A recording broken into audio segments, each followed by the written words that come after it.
রাষ্ট্রীয় সহায়তায় দল গঠন মানবে না জনগণ, ফখরুল। নাইকো দুর্নীতি মামলায় খালেদা জিয়া সহ সবাই খালাস।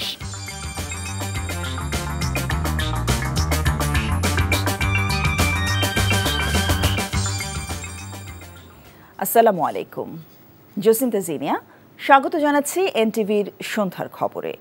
ক্রাউন সিমেন্ট শিরোনাম দেখছিলেন, এবার পুরো খবর। ক্যাম্পাসগুলোতে ছাত্র সংসদ চালু থাকলে কুয়েটে হামলার মতো ঘটনা ঘটত না উল্লেখ করে দ্রুত সব ক্যাম্পাসে ছাত্র সংসদ নির্বাচন দেওয়ার আহ্বান জানিয়েছেন যুব ও ক্রীড়া উপদেষ্টা আসিফ মাহমুদ সজীব ভুঁইয়া। বিচারের আগে আওয়ামী লীগের নির্বাচনে অংশ নেওয়ার সুযোগ নেই বলেও জানান তিনি। সকালে আদমজী ক্যান্টনমেন্ট কলেজে তারুণ্যের উৎসব শেষে তিনি এসব কথা বলেন। নূর হোসেনের রিপোর্ট। নতুন বাংলাদেশ গড়ার লক্ষ্যে শুরু হওয়া তারুণ্যের উৎসবের সমাপনী দিনে আদমজী ক্যান্টনমেন্ট কলেজে খেলাধুলা সহ বিভিন্ন প্রতিযোগিতায় বিজয়ী শিক্ষার্থীদের হাতে পুরস্কার তুলে দেন যুব ও ক্রীড়া উপদেষ্টা আসিফ মাহমুদ। এ সময় তরুণদের দেশ গঠনে এগিয়ে আসার আহ্বান জানান তিনি। যেই নতুন বাংলাদেশ বিনির্মাণের কথা আমরা বলছি, সেখানে আপনাদের সক্রিয় অংশগ্রহণ, আপনাদের সহযোগিতা এবং সমর্থন পাবো বলে আশাবাদ ব্যক্ত করছি। অনুষ্ঠান শেষে সমসাময়িক বিভিন্ন বিষয় নিয়ে সাংবাদিকদের সঙ্গে কথা বলেন উপদেষ্টা।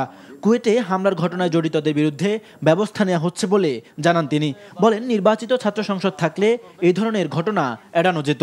বিশ্ববিদ্যালয়ে যারা প্রশাসন আছেন তাদের প্রতি আহ্বান থাকবে দ্রুত ছাত্র সংসদ নির্বাচন আয়োজন করার জন্য। আমি বিশ্বাস করি যদি ছাত্র সংসদ থাকতো, প্রকৃত নেতৃত্ব থাকতো, তাহলে কুয়েটে যে ধরনের ঘটনা ঘটেছে এ ধরনের ঘটনা ঘটতো না এবং সামনের সময়েও এ ধরনের ঘটনা এড়িয়ে যাওয়ার জন্য ছাত্র সংসদ নির্বাচনের মাধ্যমে ছাত্রদের প্রতিনিধিদের মাধ্যমে বিশ্ববিদ্যালয় পরিচালনা করা উচিত। এ সময় আওয়ামী লীগের রাজনীতি এবং স্থানীয় সরকার নির্বাচন নিয়ে সাংবাদিকদের প্রশ্নের জবাব দেন উপদেষ্টা। আমরা শুধু নিষিদ্ধ না, আমরা মনে করি যে এই ধরনের একটি ফ্যাসিবাদী দল যারা নাজিদের মতো গণহত্যা চালিয়েছে তাদের বাংলাদেশ থেকে নির্মূল করা উচিত এবং সেটা করার জন্য শুধুমাত্র লিগ্যালি নিষিদ্ধ করা দিয়ে সমাধান নয়, অবশ্যই আইনি প্রক্রিয়ায়, বিচারিক প্রক্রিয়ায় আওয়ামী লীগকে নিষিদ্ধ করা উচিত। স্থানীয় সরকার নির্বাচন আগে করার এবং স্থানীয় প্রশাসন পরিচালনার ক্ষেত্রে যথেষ্ট আপনারা দেখতে পাচ্ছেন যে স্থবিরতা আছে এবং বাংলাদেশের মানুষ তাদের যে প্রাত্যহিক সেবা সেগুলো পাচ্ছে না এবং সেগুলো নিশ্চিত করাটা এই সরকারের অন্যতম দায়িত্ব। আমরা দিন শেষে জনগণকে একটি কষ্টের মধ্য দিয়ে যেতে হচ্ছে, সেটা কোনো সরকারই চাইবে না। দেশের সামগ্রিক আইন শৃঙ্খলা পরিস্থিতির উন্নতি হচ্ছে জানিয়ে সংকট কাটাতে সবাইকে সহযোগিতা করার আহ্বান জানান এই উপদেষ্টা। নূর হোসেন, এনটিভি নিউজ, ঢাকা। সমাজের বিভিন্ন ক্ষেত্রে গুরুত্বপূর্ণ অবদানের স্বীকৃতি হিসেবে 18 ব্যক্তি ও নারী ফুটবল দলকে 21 পদক প্রদান করবেন প্রধান উপদেষ্টা অধ্যাপক ডক্টর মোহাম্মদ ইউনূস। প্রধান উপদেষ্টা সিনিয়র সহকারী প্রেস সচিব ফয়েজ আহমেদ জানান, রাজধানী ওসমানী স্মৃতি মিলনায়তনে বেলা 11টায় এই পদক বিতরণ করা হবে। গত 6 ফেব্রুয়ারি সংস্কৃতি বিষয়ক মন্ত্রণালয়ের সংবাদ বিজ্ঞপ্তিতে এবছর 21 পদকের জন্য মনোনীত ব্যক্তি ও সংগঠনের নাম প্রকাশ করা হয়। 21 পদকের জন্য 2025 সালে 6 জন মরণোত্তর এবং আরও 11 জন বিশিষ্ট নাগরিক মনোনীত হয়েছেন। এছাড়া ক্রীড়া ক্ষেত্রে এবার 21 পদক পাচ্ছে বাংলাদেশ জাতীয় নারী ফুটবল দল। ভাষা আন্দোলনের শহীদদের স্মরণে 1976 সাল থেকে 21 পদক দেওয়া হয়। দেশের বিশিষ্ট শিল্পী, সাহিত্যিক, শিক্ষাবিদ, ভাষা সৈনিক, গবেষক, সাংবাদিক, অর্থনীতিবিদ এবং বিভিন্ন প্রতিষ্ঠানকে এই স্বীকৃতি দেওয়া হয়। 21 ফেব্রুয়ারি আন্তর্জাতিক মাতৃভাষা দিবস উপলক্ষে স্মারক ডাকটিকিট, উদ্বোধনী খাম ও সিলমোহর অবমুক্ত করেছেন প্রধান উপদেষ্টা প্রফেসর মোহাম্মদ ইউনূস। সকালে তেজগাঁওয়ে প্রধান উপদেষ্টা কার্যালয়ে এই স্মারক ডাকটিকিট অবমুক্ত করেন তিনি। এ সময় তথ্য, ডাক ও টেলিযোগাযোগ উপদেষ্টা নাহিদ ইসলাম, ডাক ও টেলিযোগাযোগ সচিব ডক্টর মোহাম্মদ মুশফিকুর রহমান এবং ডাক অধিদপ্তরের মহাপরিচালক এস.এম. শাহাবুদ্দিন উপস্থিত ছিলেন। এছাড়াও একই সময়ে 7ম জাতীয় কমিউনিটি ডেভেলপমেন্ট ক্যাম্প ডেকা 2025 উদযাপন উপলক্ষে স্মারক ডাকটিকিট, উদ্বোধনী খাম ও সিলমোহর অবমুক্ত করেন প্রধান উপদেষ্টা। কামডেকা উপদেষ্টা, সড়ক পরিবহন ও মহাসড়ক বিভাগের সিনিয়র সচিব মোহাম্মদ এহসানুল হক, কামডেকা চিফ মীর মাহবুবুর রহমান স্নিগ্ধ সহ অন্যরা এ সময় উপস্থিত ছিলেন। কেনাডীয় কোম্পানি নাইকোর সঙ্গে অস্বচ্ছ চুক্তির মাধ্যমে রাষ্ট্রের 13,777 কোটি টাকা আর্থিক ক্ষতি সাধন ও দুর্নীতির অভিযোগে দুদকের দায়ের করা মামলায় সাবেক প্রধানমন্ত্রী বেগম খালেদা জিয়া সহ ৮ জনকে বেকসুর খালাস দিয়েছে আদালত। সকালে ঢাকার বিশেষ জজ আদালত 4-এর বিচারক মোহাম্মদ রবিউল আলম এ রায় ঘোষণা করেন। রাজনৈতিক হয়রানির উদ্দেশ্যেই আসামিদের এ মামলায় জড়ানো হয়েছিল বলে রায়ের পর্যবেক্ষণে বলা হয়েছে।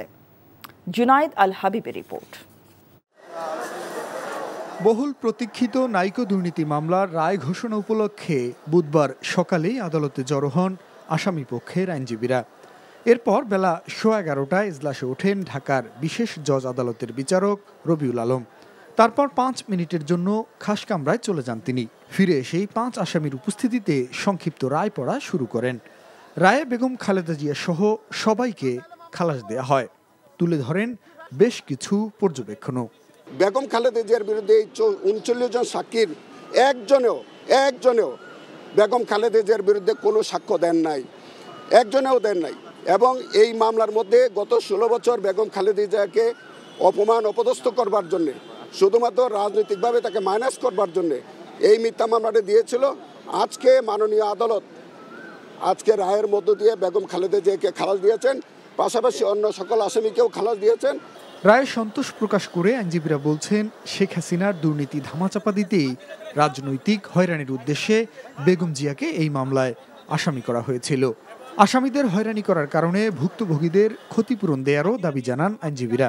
এই নাইকো মামলায় আওয়ামী লীগ সরকার চুক্তি করেছে, আওয়ামী লীগের গোপালগঞ্জের সভাপতিকে হাইকোর্টের জাজ বানিয়েছে, তার আদালতে আওয়ামী লীগের সভাপতি শেখ হাসিনার মামলা থেকে খালাস নিয়েছে। অর্থাৎ এই মামলাটার জন্মই হয়েছিল 11 সরকার যারা স্বৈরাচারের দোষর ছিল, তাদের উদ্দেশ্যই ছিল ম্যাডাম খালেদা জিয়াকে নিশ্চিহ্ন করে দেওয়া। কানাডার কোম্পানি নাইকোর সঙ্গে অস্বচ্ছ চুক্তির মাধ্যমে রাষ্ট্রের বিপুল অর্থ ক্ষতি সাধন ও দুর্নীতির অভিযোগে 2007 সালের 9 ডিসেম্বর বেগম জিয়া সহ 5 জনের বিরুদ্ধে মামলাটি করে দুদক। পরে 2008 সালের মে মাসে বেগম জিয়া সহ 11 জনের বিরুদ্ধে আদালতে অভিযোগপত্র দেয় সংস্থাটি। এর মধ্যে 3 জন মৃত্যুবরণ করায় তাদের নাম মামলা থেকে প্রত্যাহার করা হয়। দীর্ঘ বিচারিক প্রক্রিয়া শেষে বাকিদের খালাস দিল আদালত। Junaid Al Habib, NTV news, Dhaka. BNP chairperson Begum Khaleda জিয়ার শারীরিক অবস্থা এখন স্থিতিশীল রয়েছে বলে জানিয়েছেন দলের স্থায়ী কমিটির সদস্য ডাক্তার AZM জাহিদ হোসেন। চিকিৎসকরা যখন মনে করবেন তিনি দেশে ফেরার মতো অবস্থায় আছেন, তখনই বেগম জিয়া দেশে ফিরবেন বলেও জানান তিনি। দেশের মানুষের দোয়া, শত শত নেতা কর্মী যারা আছেন তাদের দোয়ায় উনি অনেক স্টেবল আছেন। ওনার শারীরিক অবস্থা এই মুহূর্তে স্থিতিশীল। যখন চিকিৎসকরা ওনাকে মনে করবেন যে উনি সুস্থ, দেশে ফেরত যাওয়ার মতো, সে সময় ইনশাআল্লাহ উনি চলে যাবেন। ক্ষমা চেয়ে আওয়ামী লীগের রাজনীতি ও নির্বাচনে অংশগ্রহণের সুযোগ আছে। অন্তর্বর্তী সরকারের একজন উপদেষ্টার এমন বক্তব্যে তীব্র প্রতিক্রিয়া দেখিয়েছেন বিএনপি মহাসচিব মির্জা ফখরুল ইসলাম আলমগীর। নিজেদের স্বার্থে অন্তর্বর্তী সরকার ফ্যাসিস্টের পুনর্বাসন করতে চায় কিনা সে প্রশ্ন তুলে তিনি সতর্ক করেন, আবারও 11-র মতো কিছু ঘটানোর চেষ্টা হলে তা কঠোরভাবে প্রতিহত করা হবে। বলেন, রাষ্ট্রীয় পৃষ্ঠপোষকতায় দল গঠন হলে তা মেনে নেবে না জনগণ। ইফতেখার রেজা রিপোর্ট। রাজধানীর খামারবাড়ি কৃষিবিদ ইনস্টিটিউশন মিলনায়তনে ঢাকা মহানগরী ছাত্রদল 4টি শাখার নতুন সদস্য সংগ্রহ ও পুরনো সদস্য নবায়ন ফর্ম বিতরণ কার্যক্রম আর গণ অভ্যুত্থান পরবর্তী বাংলাদেশে নতুন ধারার ছাত্র রাজনীতি শীর্ষক এই আলোচনা সভা আয়োজন করে কেন্দ্রীয় ছাত্রদল। ছাত্রদলের এই আলোচনায় দলটির মহাসচিব দাবি করেন, নির্বাচন বিষয়ে অন্তর্বর্তী সরকারের তৎপরতা নিয়ে মানুষের মনে সন্দেহ তৈরি হয়েছে। তারা সরকারে থেকে তাদের দল গোছানোর জন্য তারা বিভিন্ন রকম কৌশল নিচ্ছেন।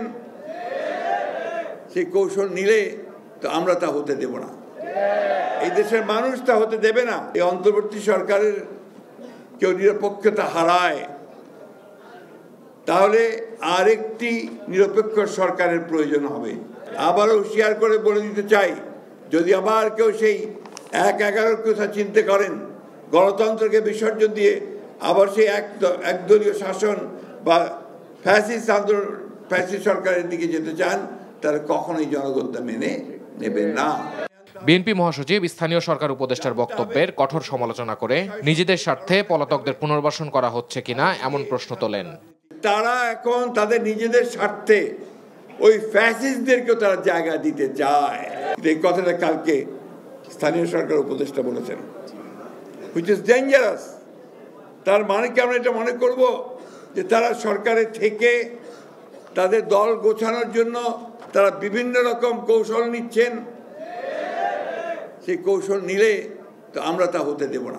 ছাত্রদল নেতাদের দাবি, অভ্যুত্থান পরবর্তী সময়ে একটি বিশেষ গোষ্ঠীর ইন্ধনে গুপ্ত হামলা করে বিভিন্ন স্থানে ছাত্রদলের বিপক্ষে অবস্থান নিয়েছে বৈষম্য বিরোধী নামধারী একটি মহল।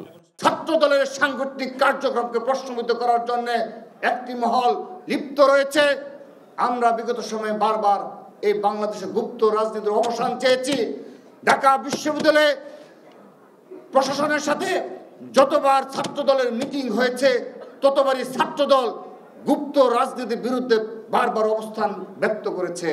চলমান পরিস্থিতিতে সবাইকে ঐক্যবদ্ধ থেকে সকল ষড়যন্ত্র মোকাবেলা করতে আহ্বানও জানান বক্তারা। Iftekhar Reza, NTV news, Dhaka. BNP নেতা মির্জা আব্বাসের গাড়ি বহরে হামলার জেরে মতিঝিল থানার মামলায় সাবেক মন্ত্রী ফারুক খান, জাসদের সভাপতি হাসানুল হক ইনু ও ওয়ার্কার্স পার্টির সভাপতি রশেদ খান মেননের 5 দিনের রিমান্ড মঞ্জুর করেছে আদালত। সকালে তাদেরকে আদালতে হাজির করে মামলার তদন্তকারী কর্মকর্তা 5 দিনের রিমান্ড চেয়ে আবেদন করেন। রাষ্ট্রপক্ষে ঢাকা মহানগর দায়রা জজ আদালতের পাবলিক প্রসিকিউটর ওমর ফারুকি রিমান্ডের পক্ষে শুনানি করেন। এ সময় আসামি পক্ষের আইনজীবীরা রিমান্ড বাতিল ও জামিন চেয়ে শুনানি করেন। উভয় পক্ষের শুনানি শেষে Dhaka metropolitan magistrate MA. Azharul Islam তাদের 5 দিনের রিমান্ড মঞ্জুর করেন। 2015 সালে 20 এপ্রিল ঢাকা দক্ষিণ সিটি কর্পোরেশনের নির্বাচনী প্রচারণার জন্য মির্জা আব্বাসের নেতৃত্বে গাড়ি বহর ফকিরাপুল পৌঁছলে আওয়ামী লীগ ও সহযোগী সংগঠনের নেতাকর্মীরা হামলা চালায়। এ সময় 4টি গাড়ি সহ একাধিক মোটরসাইকেল পোড়ানো হয়। পুলিশের সাবেক আইজি AKM শহীদুল হকের সম্পদের গোপন নথির খোঁজে রাজধানীর একটি এলাকায় অভিযান চালিয়ে দলিল সহ 2 বস্তা নথি উদ্ধার করেছে দুর্নীতি দমন কমিশন দুদক। দুপুরে দুদকের জনসংযোগ বিভাগ থেকে জানানো হয়, শহীদুল হকের বিরুদ্ধে অবৈধভাবে বিপুল পরিমাণ অবৈধ সম্পদ অর্জনের একটি অভিযোগের অনুসন্ধান চলছে। অনুসন্ধানের এক পর্যায়ে দুদক তথ্য পায়, শহীদুল হক অবৈধ সম্পদ অর্জনের তথ্য সংবলিত নথিপত্র 2টি বস্তায় ভরে তার এক নিকট আত্মীয়ের কাছে পাঠিয়েছেন। নথিপত্রগুলো গোপন রাখতে তার সেই আত্মীয় আরেক আত্মীয়ের বাসায় সেগুলো পাঠিয়ে দেয়। এসব নথিপত্রে শহীদুল হকের বেআইনিভাবে অর্জিত কোটি কোটি টাকার সম্পদের তথ্য রয়েছে। অভিযানের সময় 2 বস্তায় মোট 38 ধরনের 48টি আলামত পাওয়া যায়।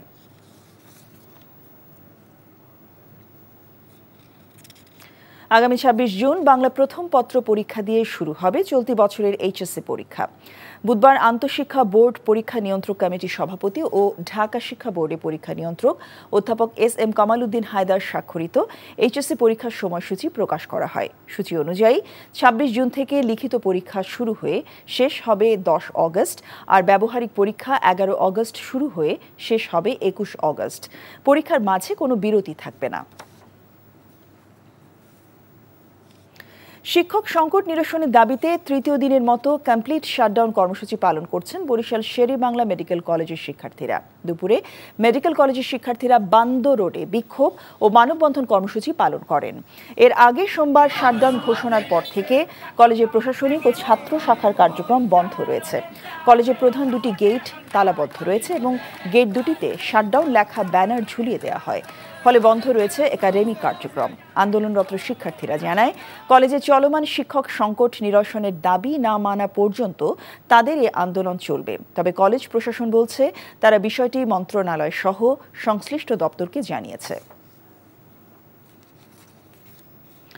রাজধানী উত্তরায় 5 তলা যে বাড়িতে আন্তর্জাতিক অপরাধ ট্রাইব্যুনালের সাবেক প্রসিকিউটর তুরিন আফরোজ থাকেন, সে বাড়িতে তার মা ও ভাইয়ের বসবাসে আর কোনো বাধা নেই।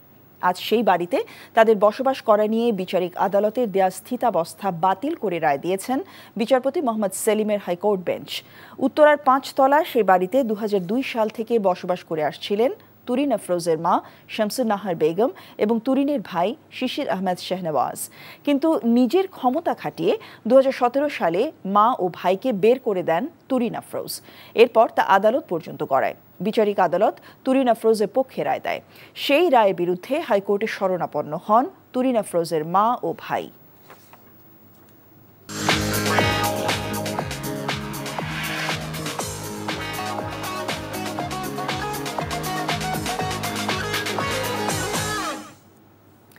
মার্কেন্টাইল ব্যাংক অর্থনীতির খবর। গেল 7.5 মাসে আয়কর রিটার্ন জমা দিয়েছে 13,066টি কোম্পানি।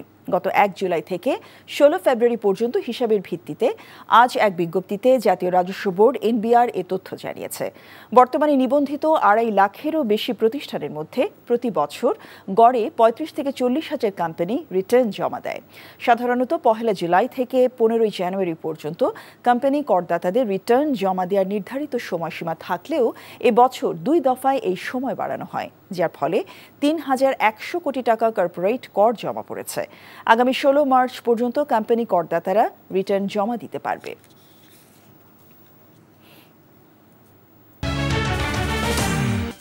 রাষ্ট্রের সহায়তায় দল গঠন মানবে না জনগণ, ফখরুল।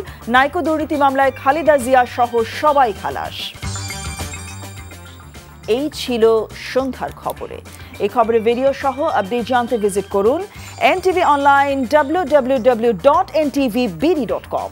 এছাড়াও এনটিভি জনপ্রিয় সব অনুষ্ঠান ও খবরের আপডেট জানতে ভিজিট করুন আমাদের ইউটিউব ভেরিফাইড ফেসবুক পেজ। রাত 10:30টায় রাতের খবর দেখার আমন্ত্রণ রইল। সবাইকে ধন্যবাদ।